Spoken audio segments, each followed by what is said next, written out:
ഇത് കണ്ടോ, ഇതെൻ്റെ ആധാർ കാർഡാണ് കേട്ടോ. ആധാർ കാർഡ് നമുക്കറിയാലോ, ഒരു പേപ്പറാണ്. ഇന്ത്യയിലത്തെ ഏറ്റവും സുപ്രധാനമായിട്ടുള്ള തിരിച്ചറിയൽ രേഖ അല്ലെങ്കിൽ ഐഡൻറ്റിറ്റി ഡോക്യുമെൻ്റ് എന്നൊക്കെ പറയാം ആധാറിനെ. പക്ഷേ അത് ഒരു കഷ്ണം പേപ്പറാണ്. പല സ്ഥലത്തും നമ്മൾ പോകുമ്പോൾ ഒറിജിനൽ ആധാർ കാർഡ് വേണമെന്നൊക്കെ പറയും. പക്ഷേ എന്താണ് ഒറിജിനൽ? ഇത് കോപ്പി എടുത്താലും, ഇതൊരു കളർ കോപ്പി എടുത്താലും തിരിച്ചറിയില്ല ഇത് ഒറിജിനലാണോ ഡ്യൂപ്ലിക്കേറ്റ് ആണോ ഒന്നും തിരിച്ചറിയില്ല. ഏറ്റവും പ്രധാനപ്പെട്ട ഒരു രേഖയാണ് കേട്ടോ, ഒരു മനയില്ല അല്ലേ. പക്ഷേ ഇത് നമുക്ക് വളരെ സിമ്പിളായിട്ട് വളരെ ക്വാളിറ്റി ഉള്ള, അല്ലെങ്കിൽ ശരിക്കും ഗൾഫ് രാജ്യങ്ങളിലൊക്കെ പോയിട്ടുള്ളവർക്ക് അറിയാം. അവിടുത്തെ ഇപ്പോൾ സൗദിയിലൊക്കെ ആണെങ്കിൽ ഇക്കാമ, അല്ലെങ്കിൽ ദുബായിലൊക്കെ ആണെങ്കിൽ അവിടുത്തെ റെസിഡൻ്റ് ID, അല്ലെങ്കിൽ മറ്റ് യൂറോപ്യൻ അമേരിക്കൻ കൺട്രീസിലൊക്കെ പോയാൽ അവിടുത്തെ ഐഡൻറ്റിറ്റി കാർഡ്, അത്തരം കാർഡുകളൊക്കെ PVCയിലായിരിക്കും ഉണ്ടാവുക. അതായത് PVC എന്ന് പറഞ്ഞാൽ നമ്മുടെ പ്ലാസ്റ്റിക് പോലുള്ളൊരു കാർഡ്, നല്ല ക്വാളിറ്റി ഉള്ള കാർഡാണ്. അപ്പോൾ അതുപോലത്തെ ഒരു മെറ്റീരിയൽ ആയിരുന്നെങ്കിൽ കുറച്ചുകൂടി ബെറ്റർ ആയിരുന്നു അല്ലേ. പക്ഷെ അങ്ങനെ കിട്ടും. നമുക്ക് വളരെ സിമ്പിളായിട്ട് ചെറിയൊരു പൈസ മുടക്കുക, അതായത് വലിയ പൈസ ഒന്നും അല്ല കേട്ടോ, ഒരു 50 രൂപ ചിലവാക്കി കഴിഞ്ഞാൽ ഇത് നമുക്ക് PVC കാർഡായിട്ട് കിട്ടും. അത് DTP സെൻറ്ററിൽ പോയിട്ട് PVCയിൽ പ്രിൻ്റ് എടുക്കണമെന്നല്ല കേട്ടോ, ശരിക്കും ഒറിജിനൽ ഗവൺമെൻറ്റിൻ്റെ തന്നെ, അതായത് ഈ തിരിച്ചറിയൽ അതോറിറ്റി ഉണ്ടല്ലോ, അവർ തന്നെ നമുക്ക് PVC കാർഡ് അയച്ചു തരും. അതെങ്ങനെയാണെന്ന് നമുക്ക് നോക്കിയാലോ. വളരെ സിമ്പിളാണ്. എനിക്ക് കിട്ടിയിട്ടുണ്ട്, ഞാൻ കാണിച്ചു തരാം. ഇതാണ് PVC കാർഡ് ഉണ്ടോ, അത്യാവശ്യം നല്ല ക്വാളിറ്റി ഉള്ള കാർഡ് തന്നെയാണ്. QR കോഡ് ഉണ്ട്, പിന്നെ ഇവിടെ ഒരു ഹോളോഗ്രാം ഉണ്ട്. ഇവിടെ ഞാൻ സ്റ്റിക്കർ ഒട്ടിച്ച് വെച്ചത് എൻ്റെ ആധാർ നമ്പർ മറച്ചു വെക്കാനായിട്ടാ. കാരണം ആധാർ നമ്പർ എന്ന് പറയുന്നത് നമ്മൾ എല്ലായിടത്തും റിവീൽ ചെയ്യാൻ പാടില്ല. നമ്മൾ പല സ്ഥലത്തും ചവറ് പോലെ ആര് ചോദിച്ചാലും ഇത് എടുത്ത് കൊടുക്കും. പക്ഷേ അങ്ങനെ കൊടുക്കാവുന്നൊരു സംഭവമല്ല അത്. ഇപ്പോൾ ഗവൺമെൻറ് തന്നെ പറഞ്ഞിട്ടുണ്ട് എല്ലായിടത്തും ആധാർ നമ്പർ റിവീൽ ചെയ്യരുത്, അതിന് വിർച്വൽ ID ഉപയോഗിക്കണം എന്നൊക്കെ. എന്താണ് വിർച്വൽ ID എന്ന് നമുക്ക് നോക്കാം. വിർച്വൽ ID എങ്ങനെ ക്രിയേറ്റ് ചെയ്യാം, എങ്ങനെയാണ് വിർച്വൽ ആധാർ കാർഡ് അല്ലെങ്കിൽ മാസ്ക്ഡ് ആധാർ കാർഡ് എങ്ങനെയാണ് ഉണ്ടാക്കുന്നത്. അതായത് നമ്മുടെ ആധാർ നമ്പർ മറച്ചു വെച്ചുകൊണ്ട് ഉണ്ടാക്കുന്ന ഒരു ആധാർ കാർഡാണ് മാസ്ക്ഡ് ആധാർ കാർഡ്. അത് കൊടുത്താൽ മതി. പല സ്ഥലത്തും നമുക്ക് അതിൻ്റെ ആവശ്യമേ ഉള്ളൂ. എല്ലായിടത്തും നമ്മൾ ഫുൾ ആധാർ നമ്പർ റിവീൽ ചെയ്യുന്ന രീതിയിലുള്ള ആധാറിൻ്റെ കോപ്പികൾ കൊടുക്കേണ്ട കാര്യമില്ല എല്ലാ കാര്യങ്ങൾക്കും. അതിന് മാസ്ക്ഡ് ആധാർ കൊടുത്താൽ മതി. അപ്പോൾ അതെങ്ങനെയാണെന്ന് നമുക്ക് മനസ്സിലാക്കാം. പിന്നെ എങ്ങനെയാണ് ഇതുപോലുള്ള PVC നല്ല ക്വാളിറ്റിയുള്ള, ഇതാക്കണ്ട നല്ല ക്വാളിറ്റിയുള്ള PVC ആധാർ കാർഡ് എങ്ങനെയാണ് കിട്ടുന്നതെന്ന് ഞാൻ സിമ്പിളായിട്ട് കാണിച്ചു തരാം. അതിനിപ്പോൾ അക്ഷയ സെൻറ്ററിലോ അല്ലെങ്കിൽ കോമൺ സർവീസ് സെൻറ്ററിലോ ഒന്നും പോകേണ്ട കാര്യമൊന്നുമില്ല കേട്ടോ. നമുക്ക് നമ്മുടെ എല്ലാവരുടെയും കയ്യിൽ ഒരു മൊബൈൽ ഫോൺ ഉണ്ടാവുമല്ലോ. മൊബൈൽ ഫോൺ ഇല്ലാത്തവരിപ്പോൾ വളരെ ചുരുക്കമായിരിക്കും. ഒരു സ്മാർട്ട് ഫോൺ, ഒരു ആൻഡ്രോയിഡ് ഫോൺ ഇല്ലാത്തവർ ചുരുക്കമായിരിക്കും. അപ്പോൾ എങ്ങനെയാണ് ഒരു ആൻഡ്രോയിഡ് ഫോൺ അല്ലെങ്കിൽ ഐഫോൺ, ഒരു സ്മാർട്ട് ഫോൺ ഉണ്ടെങ്കിൽ നമുക്ക് സിമ്പിളായിട്ട് അതിന് മൈ ആധാർ എന്ന് പറയുന്ന ഒരു വെബ്സൈറ്റിലേക്ക് പോകുക. അതായത് myAadhar.uadai.gov.in എന്നാണ് ആ വെബ്സൈറ്റിൻ്റെ പേര്. ആ വെബ്സൈറ്റിലേക്ക് പോവുക. അതിനകത്ത് കണ്ട ലോഗിൻ എന്ന് കാണുന്നില്ലേ, അതിലങ്ങ് ലോഗിൻ ചെയ്യുക. ലോഗിൻ ചെയ്യാൻ തന്നെ നമ്മുടെ ആധാർ നമ്പർ കൊടുക്കുക. അതിന് താഴെ ഒരു ക്യാപ്ച ഉണ്ടാവും. ആ ക്യാപ്ച കറക്റ്റായിട്ടൊന്ന് ഫില്ല് ചെയ്ത് കൊടുക്കുക. സെൻഡ് OTP എന്നുള്ളത് കൊടുത്തു കഴിഞ്ഞാൽ നമ്മുടെ മൊബൈലിലേക്ക് OTP വരും. ആ OTP നമ്പർ എൻ്റർ ചെയ്ത് കൊടുത്തു കഴിഞ്ഞാൽ അതിലേക്ക് ലോഗിനായി. അപ്പോൾ നമുക്ക് നമ്മുടെ മൊബൈൽ നമ്പറിലേക്ക് OTP വരും. OTP വന്നു കണ്ടോ, ഞാനൊരു OTP വരുന്നതാണ്. ഈ OTP വേറെ ആർക്കും പറഞ്ഞു കൊടുക്കരുത് കേട്ടോ. ഇപ്പോൾ പ്രശ്നമില്ല, ഇത് 10 മിനിറ്റ് വേറിടുള്ള ഈ OTP. അതുകൊണ്ടാണ് ഞാൻ നിങ്ങളെ കാണിക്കുന്നത്. അപ്പോൾ ഇങ്ങനെ OTP വരുമ്പോൾ ആ OTPയിൽ നമ്പർ എടുത്തിട്ട് ടൈപ്പ് ചെയ്ത് കൊടുക്കുക. അപ്പോൾ നമ്മൾ ഇതിലേക്ക് ലോഗിനായി. ഇതിനകത്ത് നിങ്ങൾക്ക് കാണുന്നുണ്ടാവും കണ്ടോ, ഒരുപാട് ഓപ്ഷൻസ് ഉണ്ട്. ഡൗൺലോഡ് ആധാർ, പിന്നെന്താ order Aadhaar PVC card, update Aadhaar online, generate virtual ID, lock unlock biometrics, authentication history, എല്ലാ കാര്യങ്ങളും നമുക്ക് അറിയാൻ പറ്റും. അതായത് ഇതിനകത്ത് തന്നെ നമ്മുടെ ഇത് ഓതൻറ്റിക്കേറ്റ്, എവിടെയൊക്കെ ആധാർ ഓതൻറ്റിക്കേറ്റ് ചെയ്തെന്നുള്ളതിൻ്റെ ഹിസ്റ്ററി നമുക്ക് അറിയാൻ പറ്റും. ഇത് നമുക്ക് ബ്ലോക്ക് ചെയ്ത് വെക്കാൻ പറ്റും. നമ്മുടെ ബയോമെട്രി ബ്ലോക്ക് ചെയ്ത് വെക്കാൻ പറ്റും. നമുക്ക് ആവശ്യമുള്ളപ്പോൾ മാത്രം വേണമെങ്കിൽ ഓൺ ചെയ്യാം. അങ്ങനെയൊക്കെ ചെയ്ത് വെക്കാൻ പറ്റും കേട്ടോ. ഒരുപാട് ഓപ്ഷൻസ് ഉണ്ട്. നിങ്ങളെല്ലാവരും അറിഞ്ഞിരിക്കേണ്ട ഒരു സംഭവമാണിത്. അപ്പോൾ ഇതിനകത്ത് ഞാനിപ്പോൾ ചെയ്യാൻ പോകുന്നത് order Aadhaar PVC card. Order Aadhaar PVC card കൊടുത്തു കഴിഞ്ഞാൽ നമ്മുടെ ഡേറ്റ് ഓഫ് ബർത്തും കാര്യങ്ങളും ഇതൊക്കെ ഇതിൽ കാണിക്കും. അതെല്ലാം ഉറപ്പല്ലേന്ന് ഒന്നുകൂടി ഉറപ്പ് വരുത്തിയതിന് ശേഷം, കറക്റ്റ് അല്ലേന്ന് ഒന്നുകൂടി ഉറപ്പ് വരുത്തിയതിന് ശേഷം അടുത്തത് പേയ്മെൻ്റ് ആണ്. Payment powered by PayU Biz എന്ന് പറഞ്ഞിട്ട് കാണിക്കും. അവിടെ here by confirm that I have read and understood the payments cancellation refund process എന്നൊക്കെ പറഞ്ഞിട്ട് കാണിക്കുന്നുണ്ടാവും. അതിലൊന്ന് ടിക്ക് കൊടുക്കുക, മേക്ക് പേയ്മെൻറ്റ് എന്നുള്ളതിൽ കൊടുക്കുക. ഇപ്പോൾ ഒരുപാട് ഓപ്ഷൻസ് അവിടെ കാണും. Card, credit card, debit card, അങ്ങനെയുള്ള ഓപ്ഷൻസ്, അതുപോലെ വാലറ്റ്, അതുപോലുള്ള എല്ലാ ഓപ്ഷൻസും അവിടെ കാണും കേട്ടോ.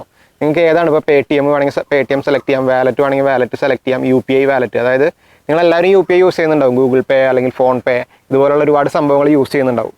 ഏതെങ്കിലുമൊക്കെ യൂസ് ചെയ്യുന്നുണ്ടാവും നിങ്ങൾ അല്ലേ. അപ്പോൾ അത് വെച്ചിട്ട് ചെയ്യാം. അല്ലെങ്കിൽ നിങ്ങൾക്ക് ATM കാർഡ് ഉണ്ടാവുമല്ലോ. ഡെബിറ്റ് കാർഡ് ഉപയോഗിക്കാത്തവരാരുള്ളത്, ബാങ്ക് അക്കൗണ്ട് ഇല്ലാത്തവരാരുള്ളത്, ATM കാർഡ് ഉണ്ടാവും. ക്രെഡിറ്റ് കാർഡ് ഉള്ളവരുണ്ടാവും. ക്രെഡിറ്റ് കാർഡ് ഉള്ളവർക്ക് അത് വെച്ച് ചെയ്യാം. ഏത് മെത്തേഡ് വേണമെങ്കിലും നമുക്ക് യൂസ് ചെയ്യാം. ഞാനിപ്പോൾ ഇതിലിപ്പോൾ യൂസ് ചെയ്യുന്നത് വാലറ്റ് കൊടുത്തിട്ടുണ്ട്. വാലറ്റിൽ ഏതൊക്കെയുള്ള Paytm ഉണ്ട്, ഫോൺപേ ഉണ്ട്, മൊബിക്വിക്ക് വാലറ്റ് ഉണ്ട്, എയർടെൽ മണി ഉണ്ട്, ഫ്രീ ചാർജ് ഉണ്ട്, എല്ലാം ഉണ്ട്. Paytm, ഫോൺപേ എല്ലാം യൂസ് ചെയ്യാം. ഞാനിപ്പോൾ ഫോൺപേ ഫോൺപേ കൊടുക്കുകയാണ്. ഫോൺപേ കൊടുത്തിട്ട് പ്രൊസീഡ് കൊടുക്കുകയാണ് കേട്ടോ. ഇതാ ഇവിടെ പേയ്മെൻറ്റ് ചെയ്യാനുള്ള ഓപ്ഷൻ വന്നു. അതിൽ നമ്മുടെ ഫോൺ നമ്പർ കൊടുക്കുകയാണ്. ഫോൺപേയിൽ രജിസ്റ്റർ ചെയ്തിട്ടുള്ള ഫോൺ നമ്പർ കൊടുക്കുകയാണ്. OTP വരും, നമ്മുടെ ഫോൺപേയുടെ OTP വരും, അത് എൻ്റർ ചെയ്ത് കൊടുക്കുന്നു. ലോഗിനായി. അപ്പോൾ 50 രൂപയാണ് കേട്ടോ. വെറും 50 രൂപ. നിങ്ങൾക്ക് കാണുന്നുണ്ടല്ലോ, 50 രൂപയാണ്. ഈ 50 രൂപ പേ ചെയ്ത് കഴിഞ്ഞാൽ ഫോൺപേ 50. അപ്പോൾ നമ്മുടെ ഫോൺപേയിലേക്ക് ഒരു പേയ്മെൻറ്റ് റിക്വസ്റ്റ് വരും. പേയ്മെൻറ്റ് ഫോൺപേ ആപ്പ് ഓപ്പൺ ചെയ്യുക. അതിനുശേഷം ആ പേയ്മെൻറ്റ് റിക്വസ്റ്റ് ഒന്ന് ആക്സെപ്റ്റ് ചെയ്ത് കൊടുക്കുക. ഫോൺപേ ഓപ്പൺ ആവുന്നുണ്ട്. അപ്പോൾ ഇതിനകത്ത് പേയ്മെൻറ്റ് റിക്വസ്റ്റ് വന്ന് കിടക്കുന്നുണ്ടാവും. ഇതാ കണ്ടില്ലേ, റിക്വസ്റ്റഡ് ബൈ resident.uidai.gov.in. അത് നോക്കുക, അത് കറക്റ്റ് അല്ലേന്ന് നോക്കുക. അപ്പോൾ അത് ഒറിജിനൽ തന്നെയാണ്. അപ്പോൾ അതിലേക്ക് നമുക്ക് പേ കൊടുക്കാം. പേയ്മെൻറ്റ് കൊടുക്കുമ്പോൾ ഏത് മെത്തേഡാണ് യൂസ് ചെയ്യേണ്ടത് എന്നുള്ളത്, ഇപ്പോൾ ഡെബിറ്റ് കാർഡ് വെച്ചോ അല്ലെങ്കിൽ വാലറ്റ് വെച്ചോ എങ്ങനെയാണ് കൊടുക്കേണ്ടതെന്ന് വെച്ചാൽ അതിൽ നമ്മൾ സെലക്ട് ചെയ്ത് കൊടുക്കുകയാണ്. എന്നിട്ട് പേ കൊടുക്കുകയാണ്. ഇതാ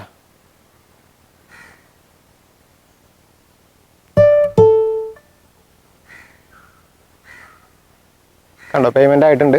തിരിച്ച് നമ്മൾ വീണ്ടും അവിടെ തന്നെ വരിക. കണ്ടോ, അവിടെ പേയ്മെൻറ്റ് സക്സസ് ആയിട്ടുണ്ട്. റീഡയറക്റ്റിംഗ് ആണ്. 50 രൂപ അവിടെ റിസീവ് ആയിട്ടുണ്ട്. ഇനി നമുക്ക് വേണമെങ്കിൽ അക്നോളജ്മെൻറ്റ് ഇവിടെ നിന്ന് ഡൗൺലോഡ് ചെയ്യാം. ഡൗൺലോഡ് അക്നോളജ്മെൻറ്റ് എന്നുള്ളതിൽ ഡൗൺലോഡ് ചെയ്ത് വെക്കാം. നമുക്ക് അത് അവർക്ക് കിട്ടി എന്നുള്ളതിൻ്റെ ഒരു അക്നോളജ്മെൻറ്റ് ഫോമാണ്, അക്നോളജ്മെൻ്റ് ആണ്. അത് നമുക്ക് വേണമെങ്കിൽ ഡൗൺലോഡ് ചെയ്ത് വെക്കാം. ഇനി ഇപ്പോൾ സംഭവം പേയ്മെൻറ്റ് സക്സസ് ആയിട്ടുണ്ട്. ഇനിയിപ്പോൾ ഗോ ടു ഡാഷ്ബോർഡ്. വീണ്ടും നമുക്ക് ഡാഷ്ബോർഡിലേക്ക് തന്നെ തിരിച്ചു പോകാം. ഇനി നമ്മളൊന്നും ചെയ്യാനില്ല. പോസ്റ്റ്മാൻ നമ്മുടെ വീട്ടിൽ കൊണ്ടുവന്ന് തരും. PVC Aadhaar card. ഇതുപോലുള്ള PVC ആധാർ കാർഡ് പോസ്റ്റ്മാൻ നമ്മുടെ വീട്ടിൽ കൊണ്ടുവന്ന് തരും. നമുക്ക് നമ്മുടെ പേഴ്സിൽ വാലറ്റിലൊക്കെ വെച്ച് കൊണ്ട് നടക്കാനും സുഖമാണ്. മറ്റേ പേപ്പർ കാർഡാണെങ്കിൽ ഒരുപാട് എപ്പോൾ വേണമെങ്കിലും കംപ്ലൈൻ്റ് ആവാം, അങ്ങനത്തെ പ്രശ്നങ്ങളുണ്ട്. അതുപോലെ പിന്നെ വിർച്വൽ കാർഡിൻ്റെ കാര്യം അല്ലേ, മാസ്ക്ഡ് ആധാർ. അതിന് നമുക്ക് ഇതിൽ തന്നെ ഡൗൺലോഡ് ആധാർ എന്നുള്ളതിൽ പോവാം. ഡൗൺലോഡ് ആധാർ.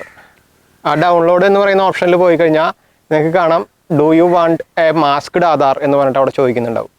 അപ്പോൾ അതിലൊന്ന് ടിക്ക് ചെയ്ത് കൊടുക്കുക. അതിനുശേഷം ഡൗൺലോഡ് കൊടുക്കുക. ഡൗൺലോഡ് ആവുന്നുണ്ട്. അപ്പോൾ ഫയൽ ഡൗൺലോഡ് ആവും. ആധാർ ഫയൽ ഡൗൺലോഡ് ആവും. അത് ഓപ്പൺ ചെയ്യുന്നതിന് നമുക്കൊരു പാസ്വേഡ് വേണം.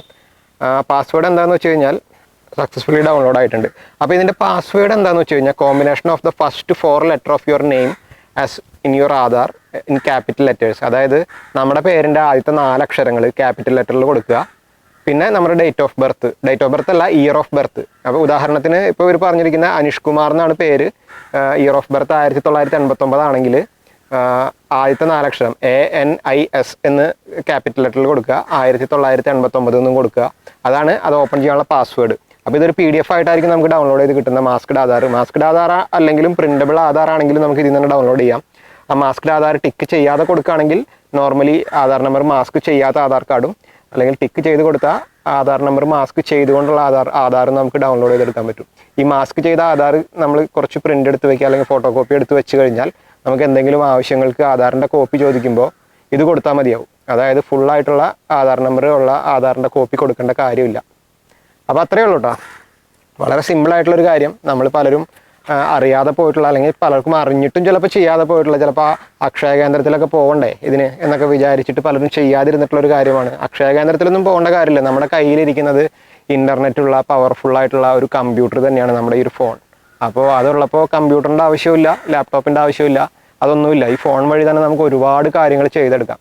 അപ്പോൾ അതിലൊരു കാര്യമാണ് ഞാനിപ്പോൾ ഇന്നിവിടെ കാണിച്ചത്. ഇതുപോലെ നമുക്ക് സ്വന്തമായിട്ട് തന്നെ ചെയ്യാവുന്ന നിരവധി കാര്യങ്ങളുണ്ട്. ഗവൺമെൻറ് തലത്തിലും അല്ലാതെയുള്ള നിരവധി കാര്യങ്ങൾ നമ്മുടെ ഫോൺ മാത്രം ഉപയോഗിച്ച് ചെയ്യാവുന്ന ഒരുപാട് കാര്യങ്ങളുണ്ട്.